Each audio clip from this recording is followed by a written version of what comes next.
मेरी वाइफ है, इन्होंने पहले कैंसर हुई है तकरीबन 9 महीने पहले। 9 महीने का कैंसर के रायवन लाहौर तो इलाज करवाया।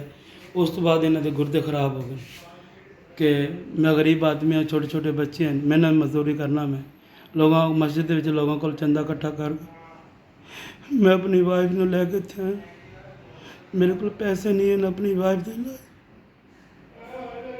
मजदूरी 10 महीने हो गए मैं रोज़ी नहीं कर रहा। लोगों को चंदा ले लेके मस्जिदों में ऐलान करा के मैं अपनी वाइफ का इलाज करवा रहा। ज़िला पाकपतन शरीफ तो आए हैं। मेरे 8 बच्चे हैं, 4 बेटियां हैं, 4 छोटे बेटे हैं। बेटियां जवान हैं, एक बेटी की शादी की थी, कैंसर बन गई तकरीबन आज तो 9 महीने पहले। तो उन्होंने पूरा इलाज करवाया लेकिन अजे तक भी ठीक नहीं हुई। इन्होंने गुर्दे खराब हो गए।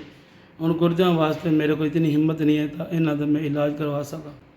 ਜ਼ਿਲ੍ਹਾ ਪਾਕਪਤਨ ਤੋਂ ਇਹਨਾਂ ਦੀ ਲਾਈਨ ਪਈ ਹੈ, 4 ਦਫਾ ਗੁਰਦੇ ਵਾਸ਼ ਲਾਈਨ ਬੰਦ ਹੋ ਗਈ। ਉਸ ਤੋਂ ਬਾਅਦ कोई 15-20 दिन हो गए, उस तो बाद ना लाइन दोबारा डली है ना गुर्दे वाश हैं। डॉक्टर साहब ने कहा अभी 4 डायलिसिस होने, नाली पैनी है फस्टोला, इसका 60 तो 70 हज़ार रुपये के। मेरे 8 बच्चे हैं जिन्हों की माँ है, इन्हें मजदूरी करना मक्की वगैरह या आलू जो भी, मैं हाथ जोड़ के सब चीज़ मेहनत करना कि मेरे छोटे छोटे बच्चे हैं, मेरे छोटे छोटे बच्चे घर रोंदे उन्हें छड़ के आए हैं, बच्चे भुखे बैठे।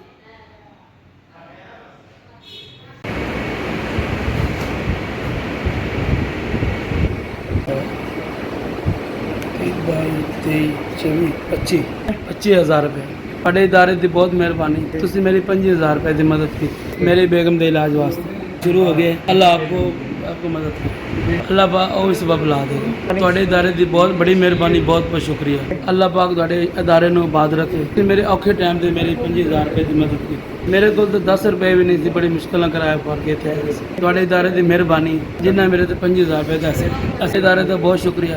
थोड़ा कल 25 हज़ार रुपये मैंने मिल गए। डायलिसिस शुरू हो गए, आहिस्ता आहिस्ता बाकी भी वसूल बन गए। थोड़े इदारे की मेहरबानी है जिन्हें एडी नेकी की। मैंने 5 रुपये की भी उम्मीद नहीं सी, 25 हज़ार रुपये की मैंने तुम मेरी गल सुन के मेरे तो बड़ा बड़ा एहसान किया। इदारे का कलिया मैंने 25 हज़ार रुपये मिल गए। अल्लाह पाक थोड़े इदारे को खुश रखे। जज़ाकल्लाह खैर।